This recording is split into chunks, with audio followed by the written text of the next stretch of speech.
ভোটের খবর, আবহাওয়ার খবর, এই সবের মাঝে এমন কিছু খবর থাকে যে খবরগুলো নাড়া দিয়ে দেয়। হয়তো সমাজতত্ত্বের সঙ্গে যারা জড়িত রয়েছেন বা পড়াশোনা করছেন তারা এই খবর নিয়ে বলতে পারবেন আরও ভালো। দুটো খবরের কথা আপনাদের জানাবো। এক জায়গায় যেখানে অন্তঃসত্ত্বা স্ত্রীকে খুন করছেন স্বামী, তার চেয়েও গুরুত্বপূর্ণ আরও একটা খবর, আরও ভয়াবহ একটা ঘটনা।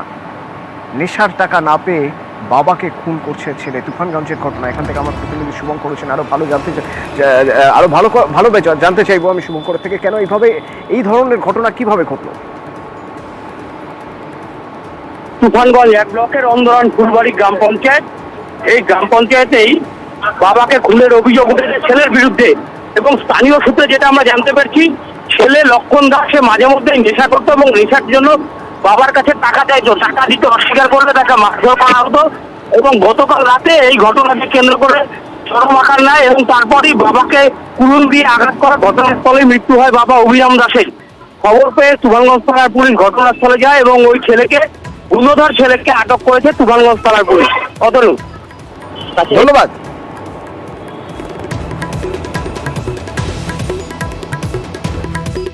মানে আমি তো অনেক পরে ঢুকছি, যাই দেখি ওর বাপরে ও কাইটা কুড়াল দিয়ে কাইটা ঘরের মেজে ফেলায় রাখছে, পা বান্ধা। আচ্ছা, আর ও কুড়াল নিয়ে বসেছিল, আমি এতটুকু দেখছি। মানে পা কি দিয়ে বাঁধা ছিল? কাপড় দিয়ে হবে।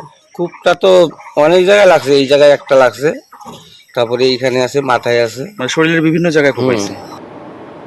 আর ওদিকে নদিয়ার গাংনাপুরে অন্তঃসত্ত্বা স্ত্রীকে খুন করলেন স্বামী। আমার সঙ্গে রঞ্জিত রয়েছেন প্রতিনিধি। রঞ্জিত, এমন কি অশান্তি, এমন কি সমস্যা যার জন্য খুন হতে হলো এই অন্তঃসত্ত্বা মহিলাকে?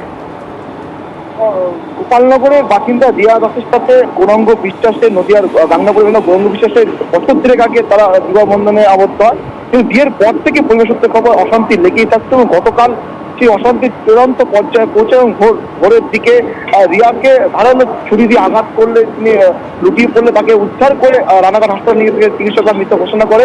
ইতিমধ্যে পুলিশ অভিযুক্ত স্বামীকে আটক করেছে এবং তাকে জিজ্ঞাসাবাদ করছে যে কি কারণে এই ঘটনা ঘটানো হলো। কারণ পরিবার সূত্রে জানতে পারা যাচ্ছে যে নিজেরাই তারা বিয়ে করেছিলেন, কিন্তু তারপর থেকে অশান্তি লেগে থাকতো, এবং গতকাল যে ঘটনা সেই ঘটনা ইতিমধ্যে চাঞ্চল্য চলেছে এবং ইতিমধ্যেই আসামিকে আটক করে জিজ্ঞাসাবাদ শুরু করেছে পুলিশ।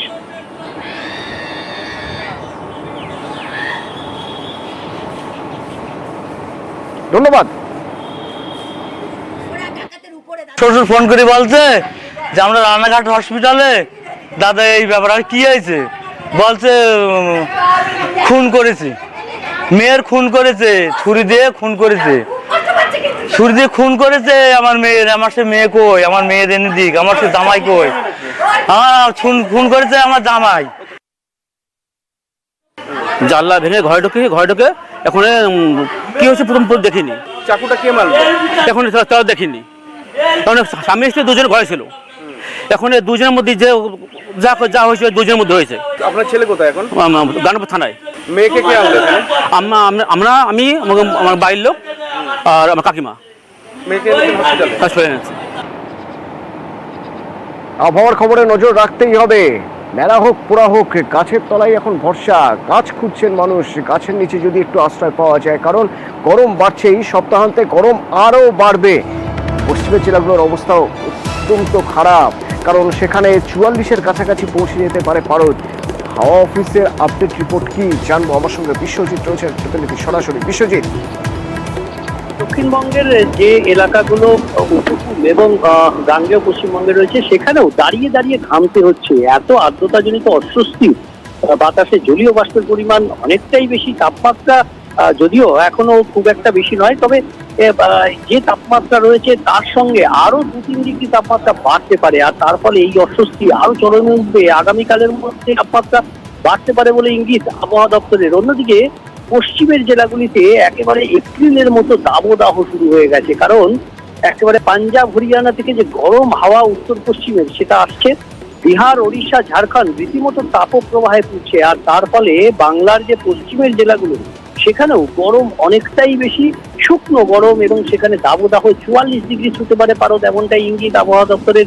কাজেই তাপপ্রবাহের সতর্কবার্তা জারি করেছে আবহাওয়া দপ্তর। পশ্চিম বর্ধমান, পশ্চিম মেদিনীপুর, বাঁকুড়া এবং বীরভূম আগামী মঙ্গলবার পর্যন্ত এই তাপপ্রবাহের পরিস্থিতি বজায় থাকবে দক্ষিণবঙ্গের পশ্চিমের জেলাগুলিতে। তাপে পুড়ছে পশ্চিমের জেলাগুলো। ধন্যবাদ বিশ্বজিৎ। তো সেই পশ্চিমের জেলা থেকে সরাসরি আমার দুই প্রতিনিধি রয়েছেন, পুরুলিয়া থেকে ইন্দ্রজিৎ রয়েছেন এবং আমার সঙ্গে বাঁকুড়া থেকে রয়েছেন প্রিয়ব্রত। প্রথমে ইন্দ্র থেকে একটু জেনে নিতে চাইবো।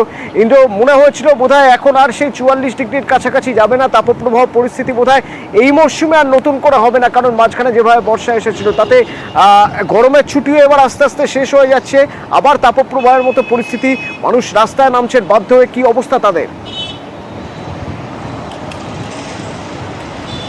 দেখো অতনু, যে পরিস্থিতি তৈরি হয়েছে তাতে নতুন করে আরও তাপপ্রবাহ হতে পারে এমনটাই মনে হচ্ছে। তার কারণ যেভাবে দিনে দিনে তাপমাত্রা বাড়ছে, প্রায় 41 ডিগ্রি তাপমাত্রা রয়েছে এবং এই মুহূর্তে একেবারে আগুন ঝরছে বললে কম হবে। তীব্র গরম রয়েছে এবং অস্বস্তিকর গরম, ভ্যাপসা গরম রয়েছে। এই গরমে নাজেহাল জেলার মানুষ এবং এই গরম থেকে কবে মুক্তি পাবে তা তোমরাই বলতে পারবে। তার কারণ বৃষ্টি ছাড়া এই অস্বস্তিকর ভ্যাপসা গরম থেকে রেহাই নেই মানুষের। তাই পুরুলিয়ার জেলার বাসিন্দারা চাইছে দ্রুত বৃষ্টি হোক, বৃষ্টি হলেই স্বস্তি মিলবে। এবং তুমি দেখতে পাচ্ছ আমার পেছনে যে জাতীয় সড়ক রয়েছে, সেই রাস্তা কার্যত ফাঁকা হয়ে এসছে। মানুষ একেবারেই খুব প্রয়োজন ছাড়া বেরোচ্ছে না। পিচকলা জাতীয় সড়ক একা দাঁড়িয়ে রয়েছে, তার কারণ প্রয়োজন ছাড়া মানুষ রাস্তার বাইরে বেরোচ্ছেন না। পুরুলিয়ার এই ছবি ইন্দ্র আমাদের দেখাচ্ছেন। আর বাঁকুড়ার কি পরিস্থিতি? প্রিয়ব্রত রয়েছেন। বাঁকুড়ায় কি অবস্থা প্রিয়ব্রত? একেবারে পুরুলিয়ার মতনই অবস্থা, পুরোপুরি ফাঁকা হয়ে যাচ্ছে রাস্তাঘাট। এমনিতেই শনিবার, আজকে এমনিতেই রাস্তাঘাটে সেরকম মানুষজনের দেখা মিলছে না। স্কুল কলেজ এমনিতেই বন্ধ রয়েছে, এর পাশাপাশি অফিসগুলো আজকে বন্ধ, এমনিতেই রাস্তাঘাট ফাঁকা রয়েছে। কিন্তু যে পরিস্থিতি আগাম যেটা সতর্কবার্তা দেওয়া হচ্ছে যে তাপপ্রবাহ হতে পারে, তার পরিস্থিতি তাহলে হলে কি হবে? কেননা এর মধ্যেই জলীয় বাষ্পের পরিমাণ অত্যন্ত বেশি রয়েছে এবং সেই কারণে ঘর্মাক্ত পরিবেশে প্রচণ্ড দাঁড়িয়ে দাঁড়িয়ে ঘামতে হচ্ছে, কোনো কাজ না করেই ঘামতে হচ্ছে। সেক্ষেত্রে যদি আরও তাপমাত্রা বাড়ে, এর মধ্যে 40-এর পাশাপাশি তাপমাত্রা, এরপর যদি আবার 44-45 যেমনটা হয়েছিল এপ্রিল মে মাসে, সেরকম যদি তাপমাত্রা বাড়তে থাকে, সেক্ষেত্রে কোন জায়গায় পৌঁছবে বাঁকুড়ার মানুষ এখনই সেটা চিন্তাও করতে পারছেন না। এবং মানুষজন যেটা চাইছেন যে অন্তত একটা বৃষ্টি, এক পশলা বৃষ্টি হলেও যদিও কিছুটা তাপমাত্রা বৃষ্টি অন্তত হয়ে যাক চাইছেন মানুষ। বাঁকুড়িয়া, পুরুলিয়া, পূর্ব বর্ধমান, ঝাড়গ্রাম একই অবস্থা। আর স্বস্তি পেতে গেলে আপনাকে যেতে হবে উত্তরে, তার কারণ যখন পশ্চিমের জেলাগুলোর এই অবস্থা, তখন উত্তরে আলিপুরদুয়ারে বৃষ্টি।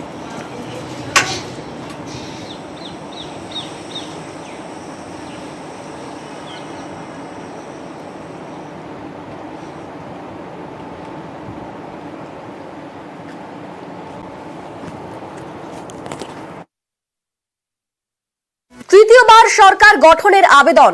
শুক্রবার রাষ্ট্রপতি ভবনে নরেন্দ্র মোদী, দ্রৌপদী মুর্মুর সঙ্গে সাক্ষাৎ। রবিবার সন্ধে 7:15 শপথ নেবেন নরেন্দ্র মোদী। তৃতীয়বার প্রধানমন্ত্রী পদে শপথ নেবেন নরেন্দ্র মোদী।